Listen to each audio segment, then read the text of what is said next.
Hello you beautiful people and welcome back to Joeboy Racing. In today's video I'm going to be covering Dubai Future Champions Festival at Newmarket. I am going to be going for the both days, for the Friday and the Saturday.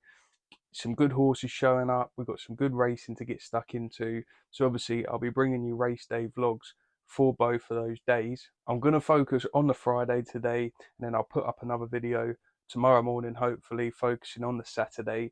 I'll let you know which ones I'm actually putting up as bets, that I'm confident in if you guys want to follow me in. And I'll also briefly talk over my other fancies in the other races as well, just to give you an idea of where I'm at on those. More a day at the races means more lucky dip bets. I absolutely loved that last time out. I thought that was a really fun concept. So let's get stuck into it. Before we get started with the Friday fancies, I'm just going to do a quick review of the selections last weekend. Obviously, we had a cracking weekend on the channel once again. On the Saturday, obviously, we hit the crossbar a couple of times. We had 2 second places out of 3 selections, and then a really disappointing run from Miss Nightfall, who comes 7th. And I had just read that race completely wrong, how it was going to pan out. But there you go, that's what happens sometimes. I thought Blue Bolt ran an absolute stormer. I thought he was going to improve for having better horses around him, and that's exactly what happened. Fallen Angel just took him so much further into the race, compared to last time out. He had to go early, was out in front. I think he got a little bit lonely. But yeah, I think it was nice to see him run so well because, I said that I think it's going to be a good horse, a good filly.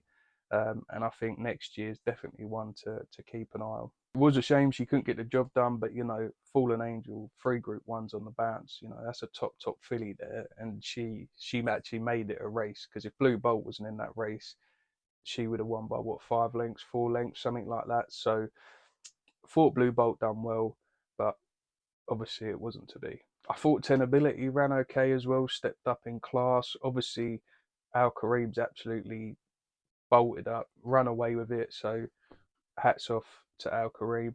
But did finish ahead of Hamish and stayed on Gamely as well, which I thought was interesting. I did say I think that was a little bit of a gauge for them to see where those two are at.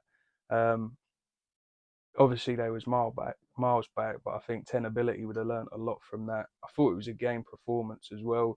I did put it up win only because there was only 2 places. Should have backed it each way, but obviously hindsight is a beautiful thing, isn't it? So hopefully you guys backed it each way if you did follow me. And obviously I said to just back it win only because of the 2 places, but we live and we learn.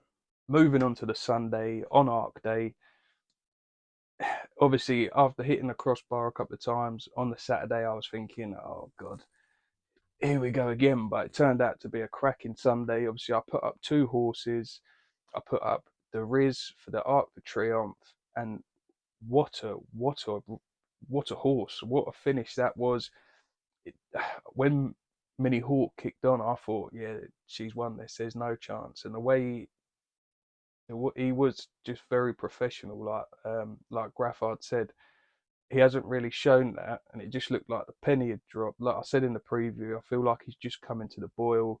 He's screaming out for 1 mile and 4, and yeah, it was just amazing. When I did my Juddmonte International anti-post and I put him up for that, I said in that, this horse has got a wicked turn of foot, and he showed it that day. It was super impressive performance, big price winner as well, 14-1. I'm pretty sure you could still get 14s when the video went up, so I was on it 14s. If not, it was still definitely available at 12, so still a big price. And yeah, just got the Sunday off to a cracking start. We then put up Maranoa Charlie in another Group 1 on the Sunday in Paris.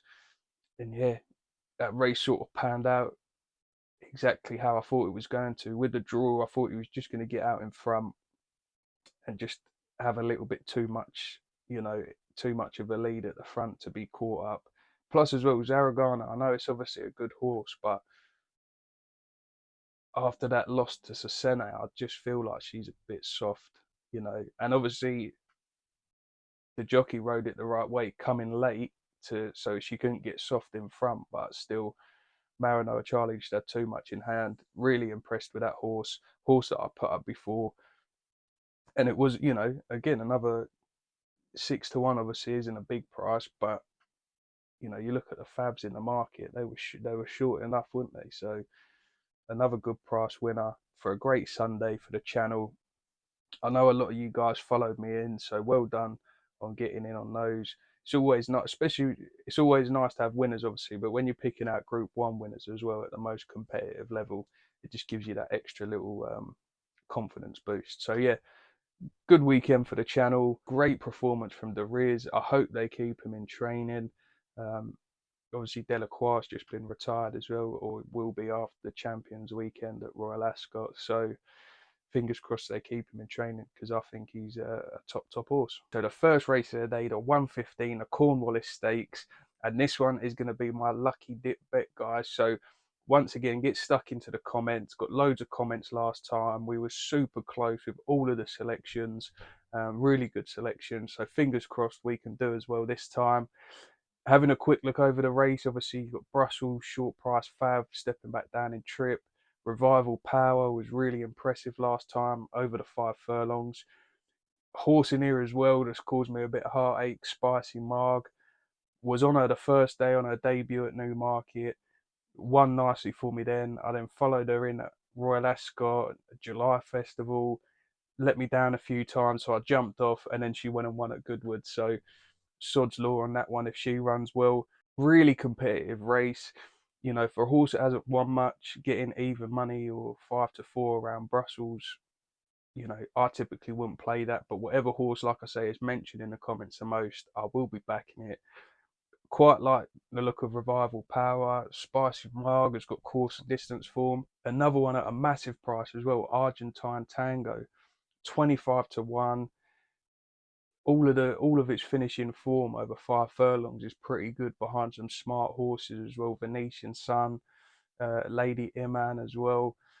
You know, Oisin Murphy's jocked up this time, so you know I was thinking maybe just play small stakes on Argentine Tango, but I'm turning it over to you guys. Let the people choose, and then obviously you can tune in to see how we get on in the race day vlog. Moving on to the 150, guys, over 7 furlongs, another Group 3. Now, I put up Calendar Girl last time out. She ran an absolute cracker. I didn't think there was any way she could win from where she was, and she tanked up down the field. Was so fast, was really impressive. Obviously, I think she's going to step up again, going back up to 7 furlongs, and I think having some better horses around her as well is going to take her into the race nicely. It's one of my main fancies of the day, so I'm going to have 2 points win on Calendar Girl. 10-3 currently. Now, do bear in mind with this one, guys, if you're going to follow me in, favourites do not tend to do well in this race. Obviously, she's sort of sharing favouritism with that classic Cuvée or Cuvée or whatever it is. But yeah, if you look down the odds, the winning odds of a lot of the horses in the last 10 years, there's not many fabs win it, and sometimes some bigger prices. So I think this horse is going to be a bit good. So I'm willing to put up my money, but we'll have to just wait and see on the day how she performs.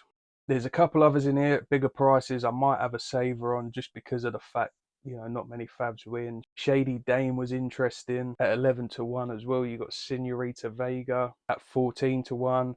I might just have a small quarter of a point or half a point each way saver on them as well, because obviously we're putting a couple of points on Calendar Girl. We've also got one of my cliff horses in it, guys, Midnight Tango.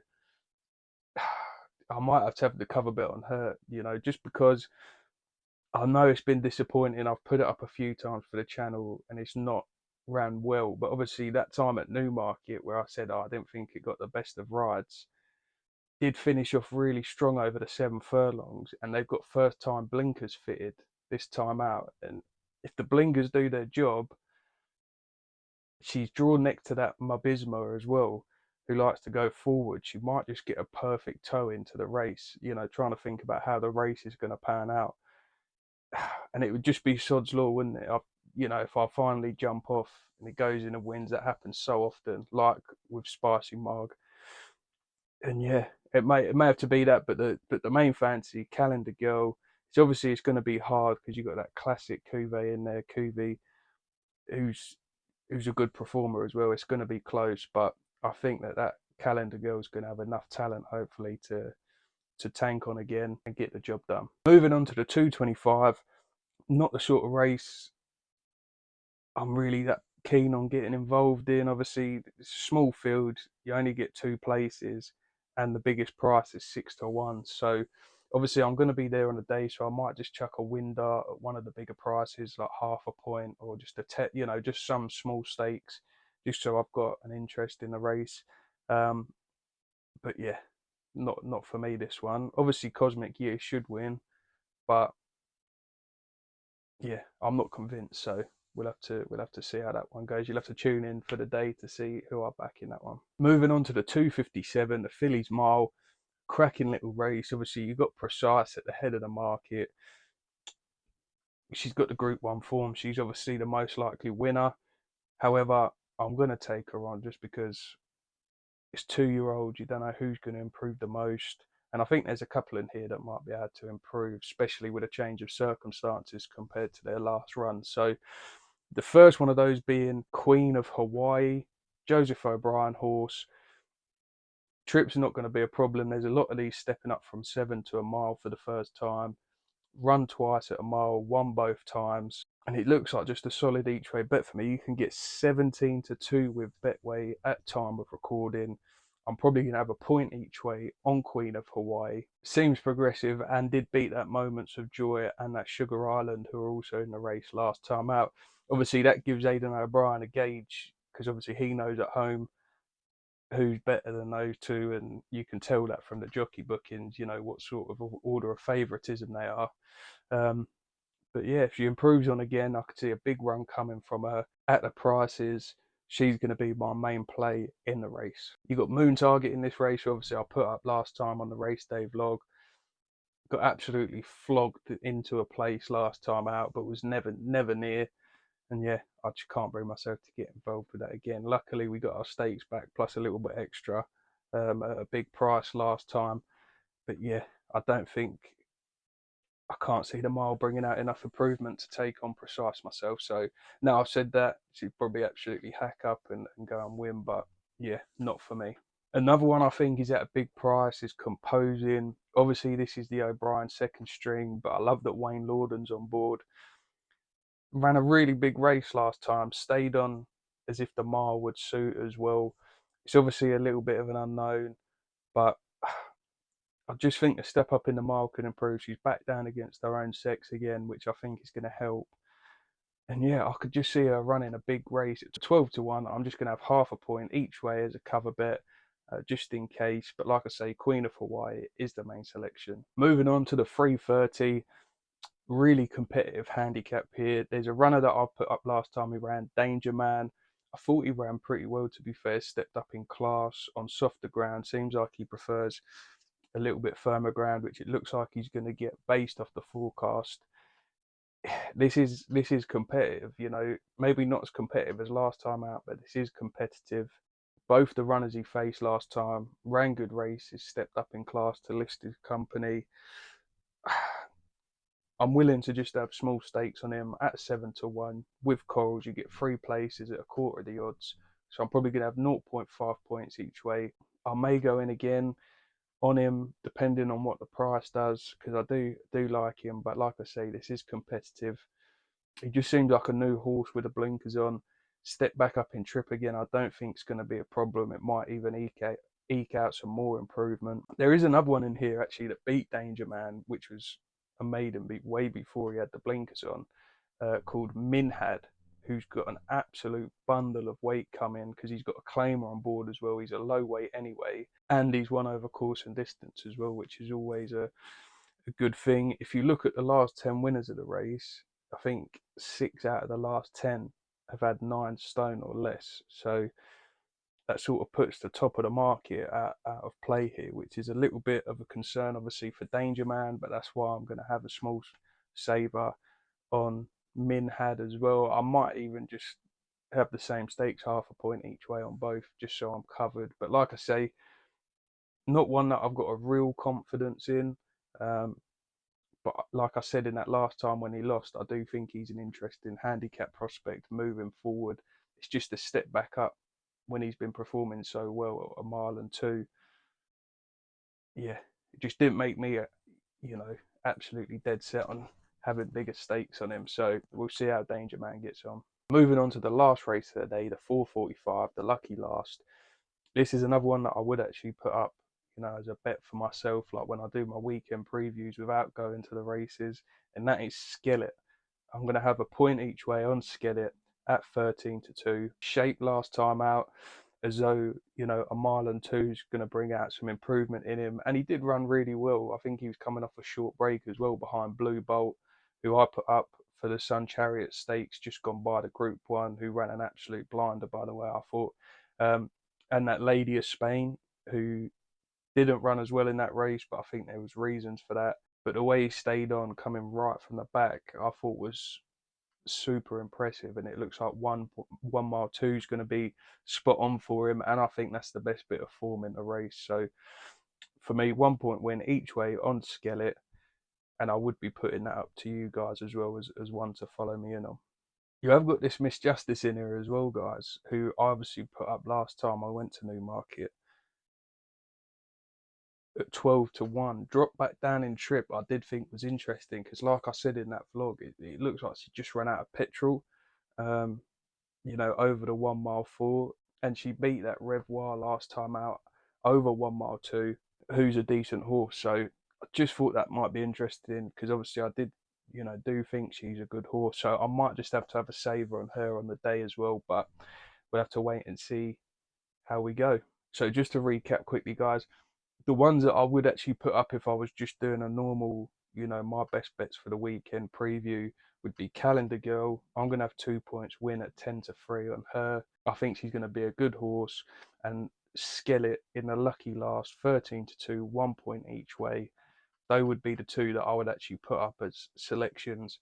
The other ones, obviously, I've gone down who I like and my thoughts on what I'm going to stake, but that might change on the day. I might have less, depending on how confident I am on them.